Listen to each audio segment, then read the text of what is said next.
তো সেই দিন ছিল আমার লাস্ট এইচএসসি এক্সাম। তাই আমি ভাবলাম যে কেননা আজকের দিনটা একটু রেকর্ড করে রাখা যায়। তাই আমি ঝটপট রিভিশন দিয়ে তাড়াতাড়ি করে get ready with me video বানানোর জন্য চলে এসেছি। তো এখানে আমি কিছু স্কিন কেয়ার করে নিয়েছিলাম অ্যান্ড দেন বেঁধে নিয়েছিলাম হিজাব। তো তোমরা দেখো আমি কিভাবে হিজাব বাঁধি। আসলে এক্সাম টাইমে দেখতেছিলাম যে প্রায় অনেক মেয়েরাই জাস্ট এমনি নর্মালি চলে আসতেছে, মানে ঠিকভাবে তারা হিজাবও বাঁধে না, হয়তো বা তারা এত পড়াশোনা করে।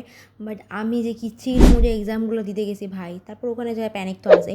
কিন্তু সবথেকে বড় কথা হচ্ছে আমি একদম মানে যেভাবে কলেজে রেগুলার যেতাম মনে হয় তার থেকে বেশি আরও সুন্দর করে প্রিপেয়ার হয়ে বা হচ্ছে আরও সুন্দর করে নিজেকে রেডি করে এক্সামগুলো দিতে চাইতাম। জানি না কেন, এটা মেবি করার কারণ হচ্ছে আমাকে একটু বেশি কনফিডেন্ট লাগতো। জানি না আসলে কি, সবার কাছে নিজে নিজে।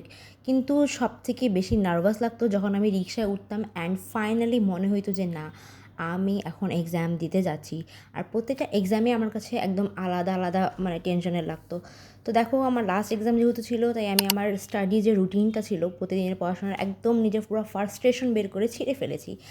অ্যান্ড তার একটু পরেই আমি বের হয়ে যাচ্ছিলাম ঘুরতে, কারণ আজকে একটু আমাদের বাইরে যাওয়ার কথা ছিল, মানে কালকে। তাই আজকে আমরা তার জন্য আগে থেকে প্রিপারেশনস নিতে যাচ্ছি। মানে আমাদেরকে এক জায়গায় যাওয়ার ছিল দাওয়াতে, তার জন্য আমরা চলে গিয়েছিলাম স্বর্ণের দোকানে, জুয়েলার্সের দোকানে, যেখান থেকে আম্মু কিছু স্বর্ণ আইটেম কিনতেছিল মানে গিফট দেওয়ার জন্য। তারপর আমরা সেখান থেকে রওনা দিয়ে দিয়েছিলাম।